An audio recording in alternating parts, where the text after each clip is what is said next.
Protein soda, protein coffee, it is the biggest viral trend transforming daily drinks. But are these protein concoctions actually building muscle, boosting health, or are they just junk food in disguise? KSL Health contributor Miki Eberhardt is joining us.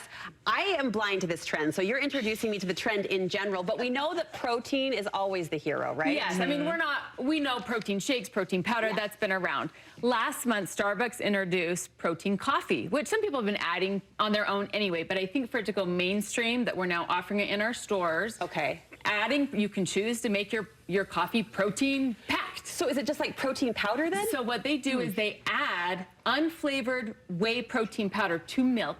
Okay. Blend that so you have protein milk that then gets added as a latte to the coffee or as a cold foam, which can add another 15 to 17 grams of protein per drink. Yeah, and people hear that because we hear like, the more protein, the better. Yes. But we need to get your opinion as far as like breaking it down when it comes to the cost, the nutrition, the convenience. What's your health take on it? Yeah, so in general, as a dietitian, it's my duty to say getting protein from whole food sources is always going to be better. And that's because if I'm choosing meat or beans or nuts or seeds or dairy, I'm getting other vitamins and minerals and fiber and antioxidants that I'm not going to get just from a drink. You know, here in Utah, we have this dirty soda trend, right? I haven't heard about it either. Heard about it, Brooke.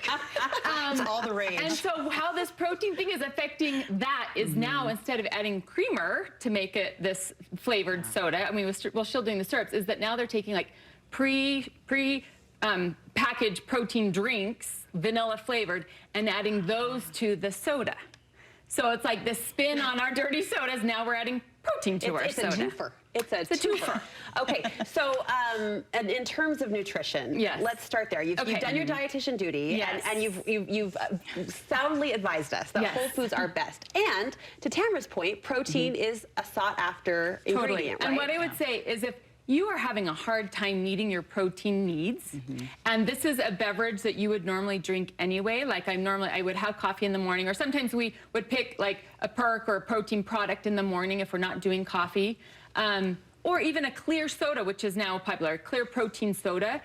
If that becomes an easier way for me to meet my protein requirement, then it might be helpful. Maybe even for an aging generation where they're having a harder time getting that in, or athletes that are doing all this training and have a hard time eating as much food as it would take to get their protein requirement. Yeah. Having said that, where I have the red flag is if this is replacing a meal, where we normally would get vitamins and minerals and fiber and good nutrients in us, and now I'm taking that away and having a protein-packed drink instead, we're missing out. If it can be an and, great. Okay, so for a protein boost, fine. Yes, a little pick-me-up in the day, fine. Okay. But don't replace the food. I'm assuming a trend like this comes with a trendy price tag. Oh, these are not cheap. Yeah. These are expensive, especially when you're looking at how much like a dozen of eggs costs. Like each of these products is at least $3 to $4 for each can, and that's 20 grams of protein, where I can get 84 grams of protein and a few meals out of a dozen eggs, right? So it is significantly more.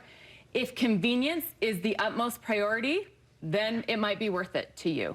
But if you naturally are getting your protein requirement through food, it's not necessary to spend the money on these things. Miki, what ingredient should we be looking for in any of these? Is there one that we should steer away from? Most of them, I would say most of them, if they're lower in calories, are going to use some kind of sugar substitute. So stevia is going to be a common one. Monk fruit might be there. In general, if we're not going to replace meals with it, and it's just like something that I'm adding to, we just want to make sure that it's used in moderation, right? That it's not, I mean, adding protein to soda doesn't make the soda magically healthy. It's still full of sugar or a sugar substitute.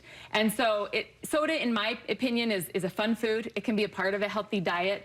But as always, like, we want to keep that in moderation. Yeah. Just don't look me in the eyes when you say that. But I love you anyway. We do love you. We appreciate you, Miki. Thank you so much.